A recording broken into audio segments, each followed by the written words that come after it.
Hi guys, my name is Anya and welcome to my virtual fashion lab. This is the third video of the puffer jacket and we're gonna finalize some little things to make it look more realistic. So first, I really like to keep my fabrics very organized.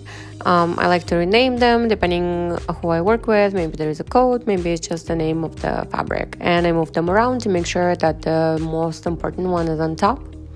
Then with the sublayers tool, I like to set on my small parts that go underneath, so then they don't pop out every time when I simulate my garment.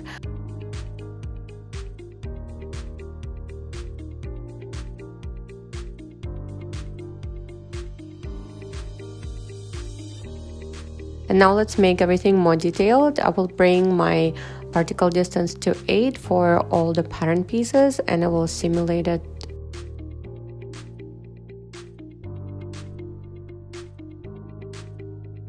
When I was cutting out the faces, my top stitching disappeared. It happens all the time when you cut or merge the lines that have top stitching, so I will just reapply it.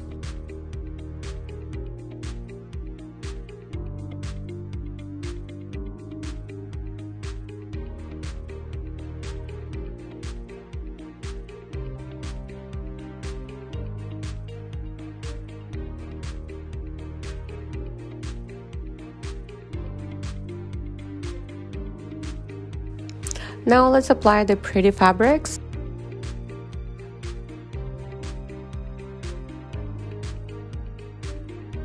I love the zipper feature that was added starting from 7.2. It's the realistic zipper teeth. Let's do it together.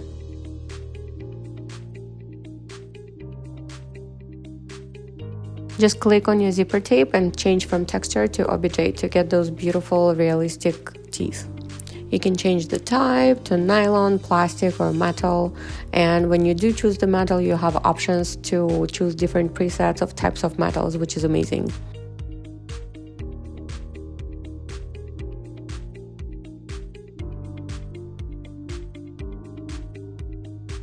So I will change the width of my tape, and I also will bring down the particle distance to 4, so then it will just drape and fold nicer across the body.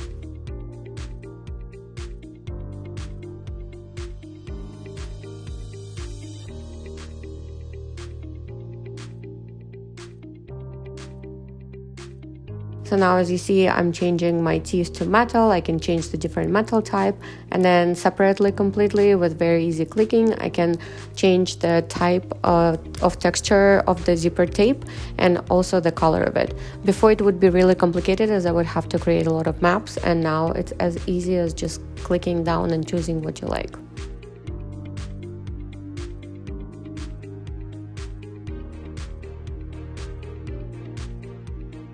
Let's color match our zipper tape to the main fabric of the jacket.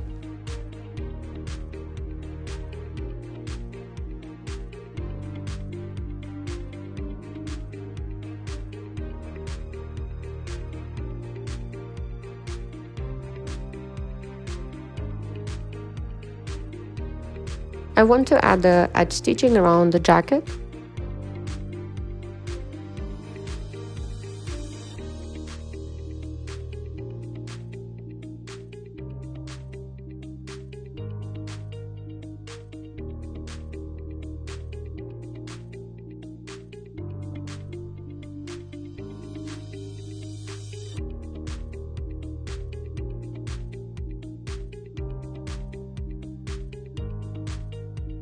I will show you the other way, how to create the ribs for the hems and for the cuffs to make it look like it's folded without folding actual pattern piece, because when we do fold the pattern piece, like if it would be in real life, it creates a lot of instabilities.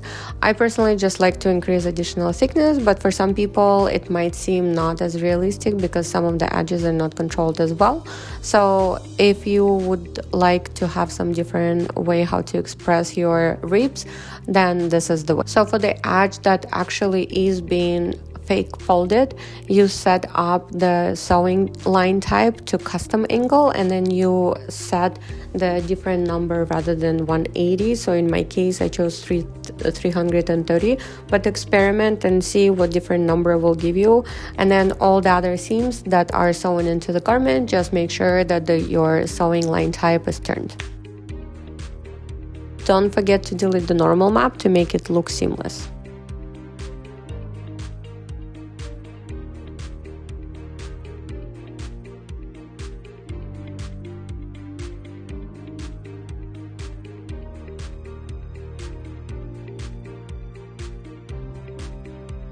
I will do the same for the other pattern pieces.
Now superimpose under, make sure you delete the normal map.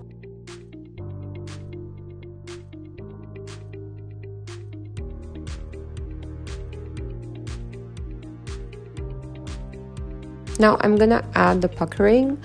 Since it's a puffer jacket, I will choose the nylon preset. I love adding puckering, and you can really customize and control how strong it is, how wide it is. You can add also the highlights on top of it that come in the library of the CLO3D. You can control the color of the highlights. You can make it look like it was a little bit washed, or maybe when you want to have a little bit worn effect, and this is a great tool to express that. It's applied the same as the top stitching. I can just double click if it's a closed shape. Now all my work is done for little tiny pieces to finalize, and I will simulate with the final fitting accurate setting. If you'd like to learn how to create custom zipper pull, draw cord, alternative way of creating the eyelets, then watch some of my next videos. Bye!